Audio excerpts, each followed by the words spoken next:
काल रात्री उशिरा दिल्लीमध्ये भाजपच्या मुख्यालयात झालेल्या केंद्रीय निवडणूक समितीच्या बैठकीनंतर रात्री 1 वाजता केंद्रीय गृहमंत्री अमित शहा यांच्या निवासस्थानी महाराष्ट्राचे मुख्यमंत्री एकनाथ शिंदे, उपमुख्यमंत्री अजित पवार आणि उपमुख्यमंत्री देवेंद्र फडणवीस, भाजपचे प्रदेशाध्यक्ष चंद्रशेखर बावनकुळे यांच्यामध्ये सुमारे 2 तास बैठक झाली।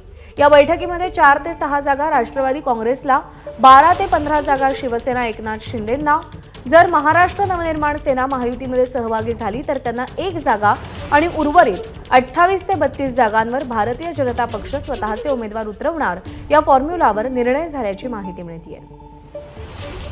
सोमेश कोलगे आपले प्रतिनिधी सध्या आपल्या सोबत आहेत। सोमेश, जागा वाटपाच्या फॉर्म्युला संदर्भात काल दिवसभरामध्ये दिल्लीमध्ये नेमक्या काय घडामोडी घडल्या, कोणता फॉर्म्युला आता उदयाला आलाय?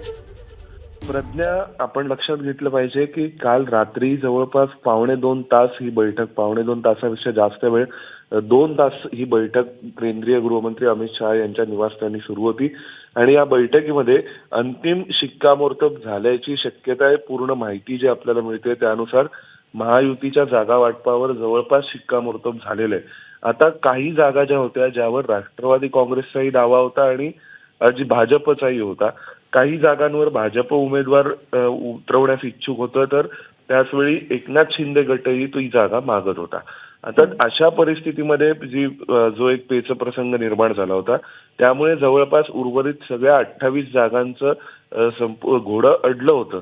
काल अमित शहा यांच्या निवासस्थानी झालेल्या बैठकीनुसार 28 भाजप, एक जर महाराष्ट्र नवनिर्माण सेना महायुतीत आली तर, कारण त्यांच्याविषयी अजून अंतिम निर्णय झालेला नाहीये महायुतीचा, तर नाहीतर मग ती जागा सुद्धा भाजप, असं 28 ते 32 भाजप, एकनाथ शिंदेंना 13 ते 15 जागा आणि 6 म्हणजे 4 ते 6 जागा या राष्ट्रवादी काँग्रेसला, अशी एकंदर ढोबळमानाने चर्चा झाल्याचं आपल्याला कळतंय।